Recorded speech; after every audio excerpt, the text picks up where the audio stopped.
الحمد لله وحده والصلاة والسلام على من لا نبي بعده ونشهد أن لا إله إلا الله وحده لا شريك له ونشهد أن سيدنا ومولانا محمدا عبده ورسوله أما بعد فقد قال الله تبارك وتعالى في القرآن المجيد أعوذ بالله من الشيطان الرجيم بسم الله الرحمن الرحيم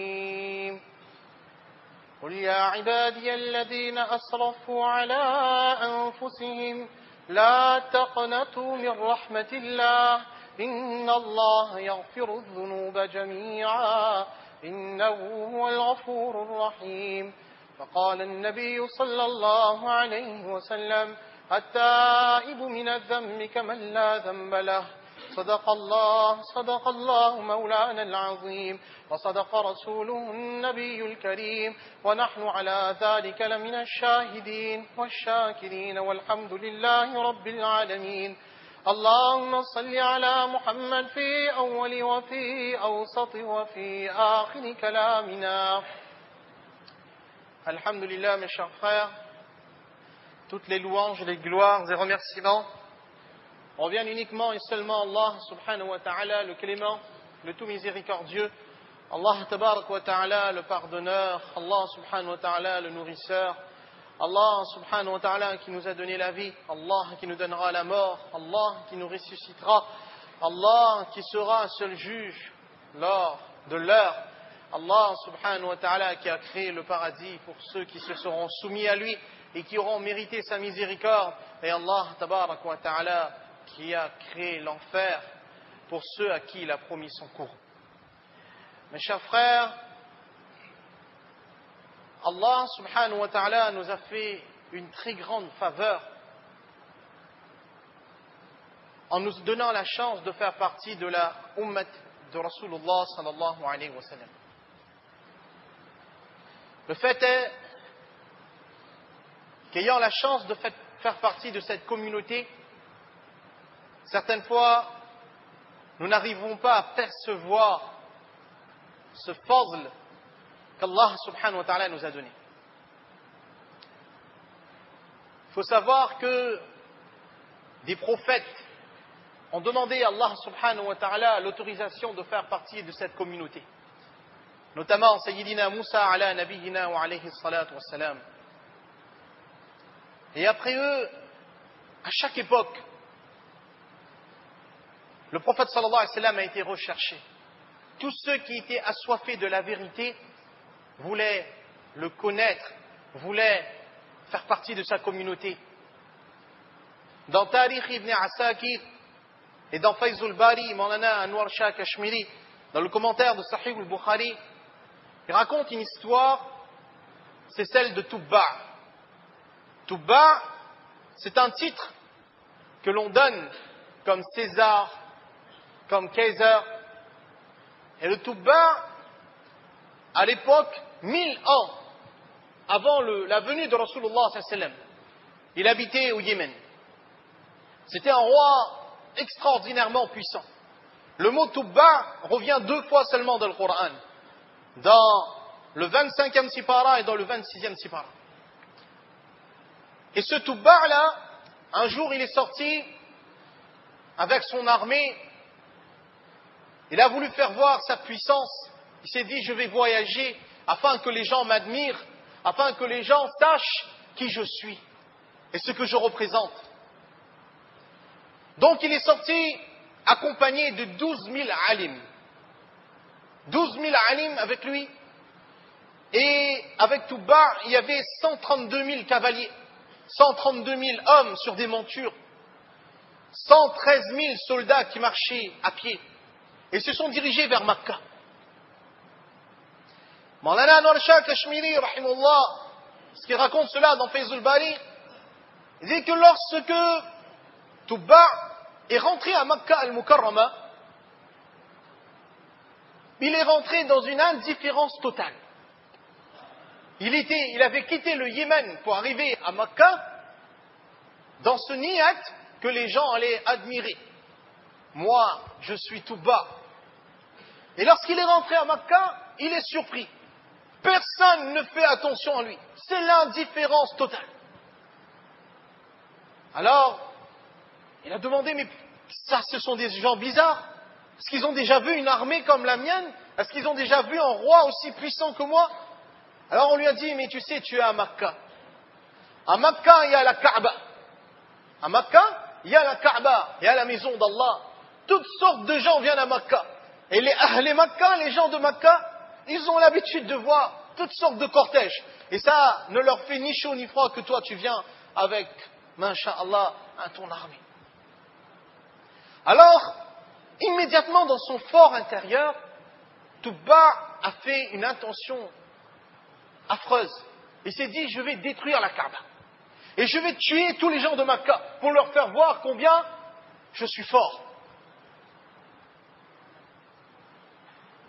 Alors, à ce moment-là, de ses oreilles, de ses yeux et de ses nez, ses narines, le sang a commencé à couler.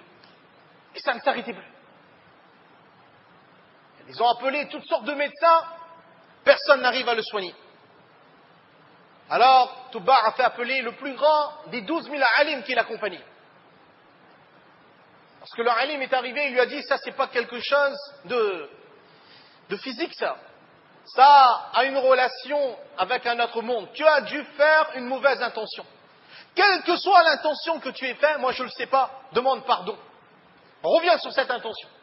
Immédiatement, il a fait Tauba. Il a dit, je fais l'intention de ne pas détruire la Kaaba, mais au contraire d'honorer la Kaaba.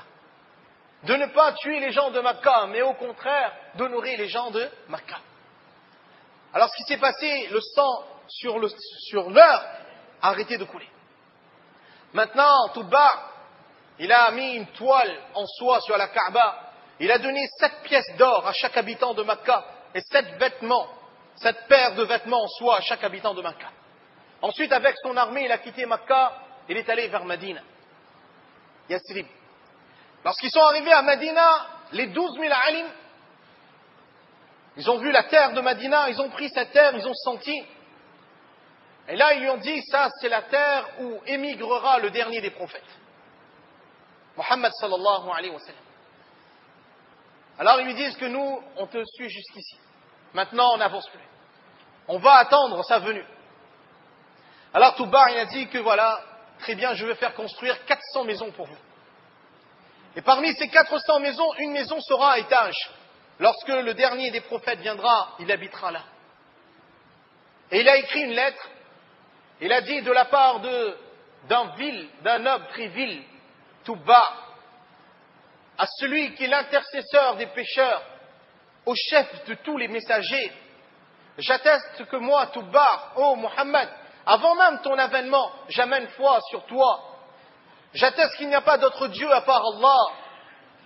Et Muhammad, intercède pour moi au jour du jugement. Il a dit au alim que voilà, si Muhammad sallam, de son vivant, tu le rencontres, tu lui donneras cela, et moi, peut-être que j'aurai l'occasion de le rencontrer. Autrement, vous transmettrez cette lettre de génération en génération. Et pendant 1000 ans, cette lettre s'est transmise. Pendant 1000 ans, cette lettre s'est transmise. Jusqu'au jour où Rasulullah sallallahu alayhi wa sallam, il a quitté Makkah pour Medina al-Munawwara pour l'émigration. Lorsque Rasulullah sallallahu alayhi wa sallam, il rentre à Medina, il laisse les rênes de sa chamelle et dit là où la chamelle s'arrêtera, c'est là que je vais résider. Et là, la chamelle du prophète sallallahu alayhi wa sallam s'arrête devant la maison de Hazrat Ayyub Ansari radiyallahu ta'ala an. Et Hazrat Ayyub Ansari radiyallahu an, il est la dernière personne qui a reçu cette lettre. Ayyub Ansari radiyallahu an, à ce moment-là, il avait confié cette lettre à un de ses esclaves qui s'appelait Abu Layla. Parce que le prophète sallallahu alayhi wa sallam s'est arrêté là, il a dit faites appeler Abu Layla. Alors Abu Layla, il est venu, et lorsqu'il arrive, Rasulullah sallallahu alayhi wa sallam, il lui dit oh, Abu Layla, avant même qu'il ne lui dise son nom, donne-moi ce qui me revient de la part de Tubba. Mes frères, premier point ici, pour que nous comprenions bien qui nous sommes, ce que Allah subhanahu wa ta'ala il attend de nous. Pourquoi est-ce que nous avons été créés? Quel honneur nous avons, quelle chance nous avons. 1000 ans avant la création, avant l'avènement du prophète sallallahu alayhi wa sallam sur cette terre, eh bien, on était déjà à la recherche de Rasulullah sallallahu alayhi wa sallam. Deuxième histoire que je veux vous raconter aujourd'hui, celle d'un éminent sahaba, Hazrat Salman Farsi radiyallahu anhu. Salman Farsi radiyallahu anhu, il a vécu près de 300 ans. Un sahaba qui a vécu 3 siècles. Lui-même, il raconte son histoire et dit « J'étais quelqu'un originaire d'Ispahan, en Perse. J'étais un adorateur du feu, tout comme mon père. Et certaines fois, pendant de longues heures, j'ai resté devant le feu, eh bien, pour que le feu trouve toute son intensité. Et mon père avait une ferme en dehors, et il faisait son travail, il avait un commerce florissant. Un jour, mon père, n'ayant pu y aller, m'envoya. En chemin, j'ai vu une église chrétienne. Je n'avais jamais vu cela.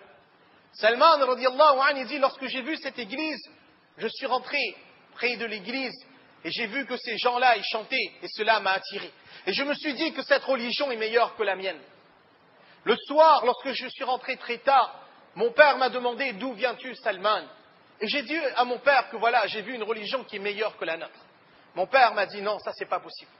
Voyant que je m'entêtais dans la volonté d'adhérer à cette religion, mon père m'a enchaîné.